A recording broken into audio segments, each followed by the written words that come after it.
Good morning, my friends. I'm going to talk today about intervals. My primary focus at this time in this lesson series is on written music.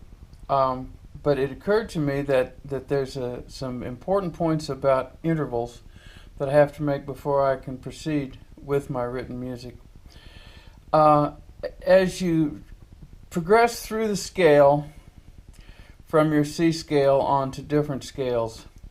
Of course, I've told you before that the C scale is the only scale that has no sharps and flats, and that all other scales have one or more sharp or flat, never both in the same scale. A scale either has some sharps, or it has some flats, or it has neither, which in case it's the C scale. There is a rational pattern that you can learn that tells you what order sharps are added to a scale or flats are added to a scale, and that rational order is based on a progression called the circle of fifths. And that's good, but it occurred to me that if you don't know what they mean by fifths, it's not too helpful. The fifth is an interval. So I wanted to just digress here briefly and talk about intervals. Today I'm using the do, re, mi scale image instead of the piano, because when I talk about scales on the piano or on the guitar, inevitably I'm starting with some note. I'm starting with a C note or an A note or some other note. And then you have to get into this confusion about when you add in sharps or flats, and that's what we're trying to solve now. I don't need to confuse you with it while I'm trying to make sense of it.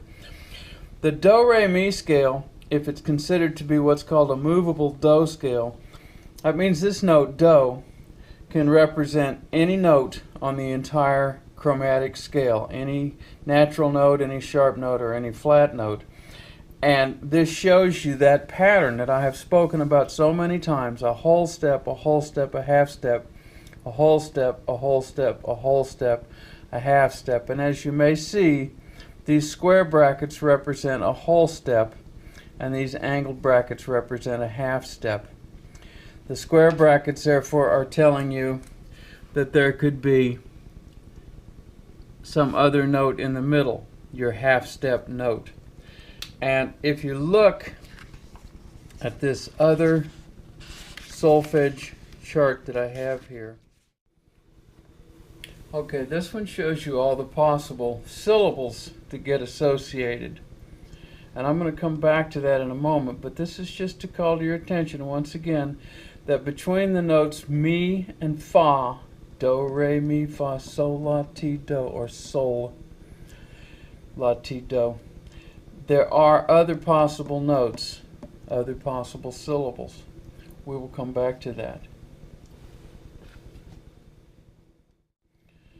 You may be familiar with this do-re-mi thing from the song that was made famous in the movie Sound of Music, where Maria is teaching the children, to trap children to sing, and she does the song do, a deer, a female deer, re, a drop of golden sun.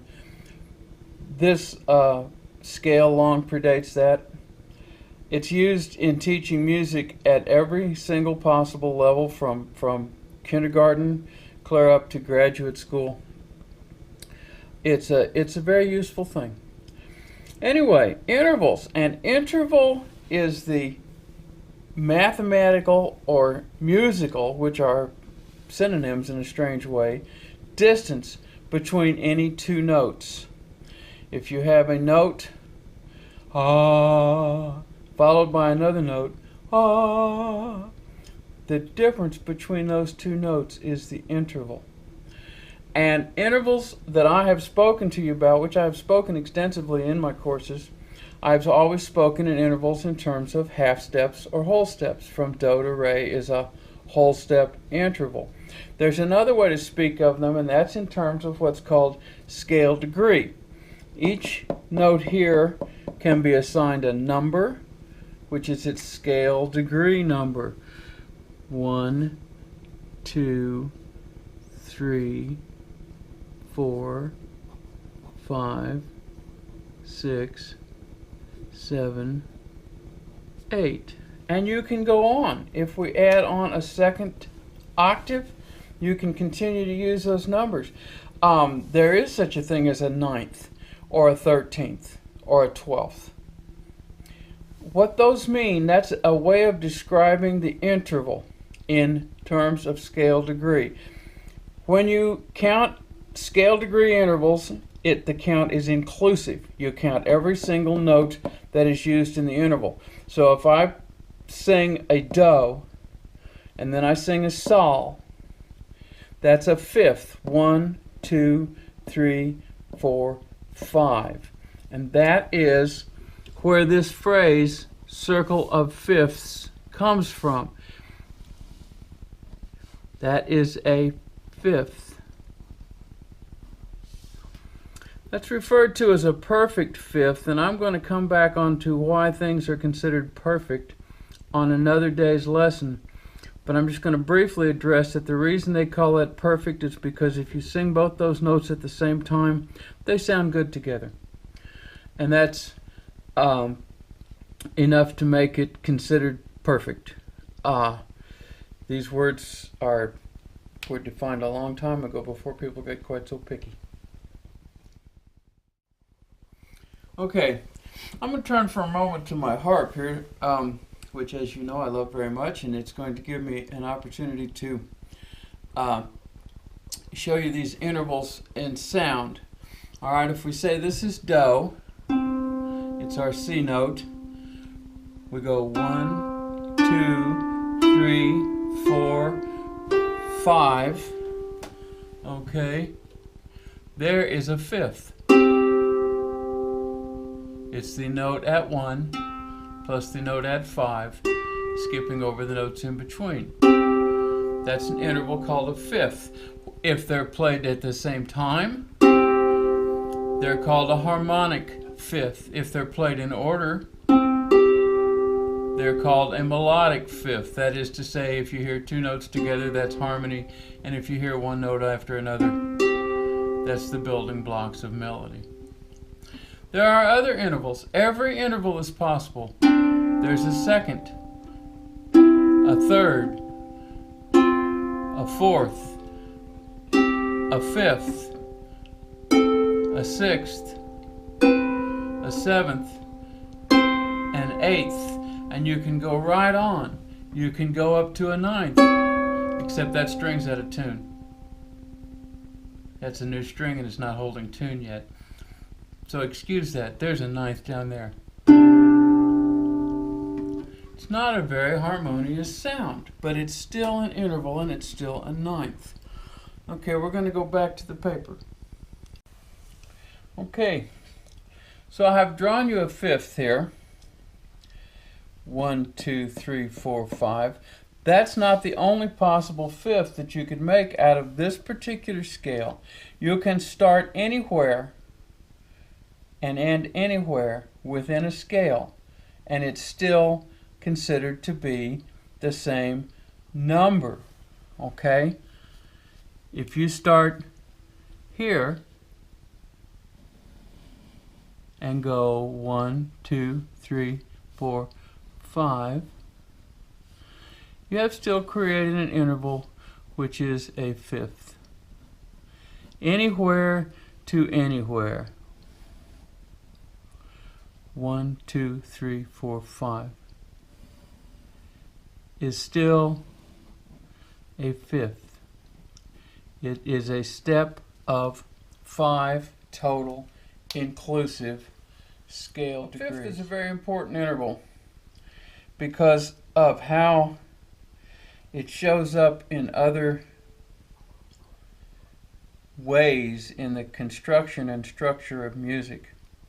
The circle of fifths, which we're going to be going into in probably the next lesson, is based on that interval, the fifth, and it's based on the first of those fifths that I showed you, which is the one between the do and the sol or sol of any given scale starting on any note.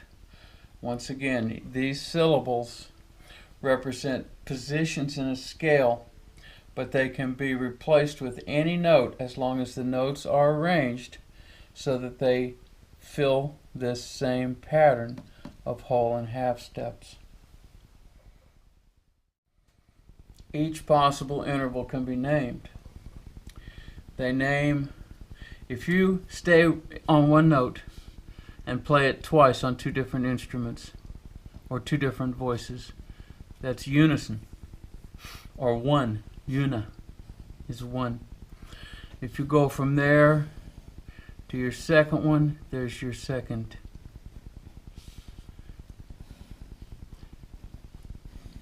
There's your third. We've already discussed your fourth and your fifth. The sixth also counts. The seventh.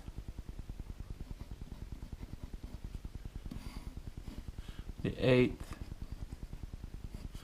And yes, you can go right on.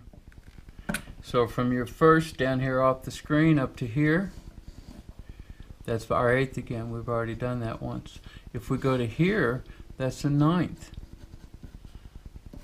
a 10th, an 11th, a 12th, a 13th. It goes right on.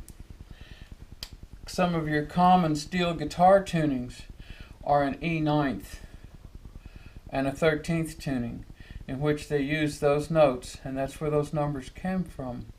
They're used to name those tunings.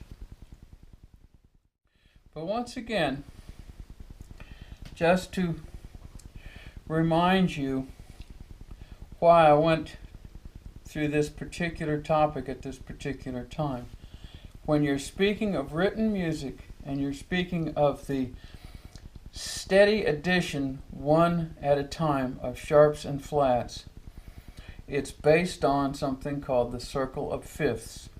You play a scale. Say you play the C scale. C, D, E, F, G. From C to G would be a fifth. C scale is all naturals. The G scale has one sharp. So the circle of fifths told us we were going to add one sharp by progressing a fifth. That's all I want to do about that topic without a different diagram here, a different visual aid. But we're going to use this circle of fifths to comprehend how we put sharps and flats in our major scales in a rational and comprehensible fashion so it all makes sense. Thank you very much. I always appreciate y'all coming along. I appreciate you watching my videos. I appreciate you being a part of this family.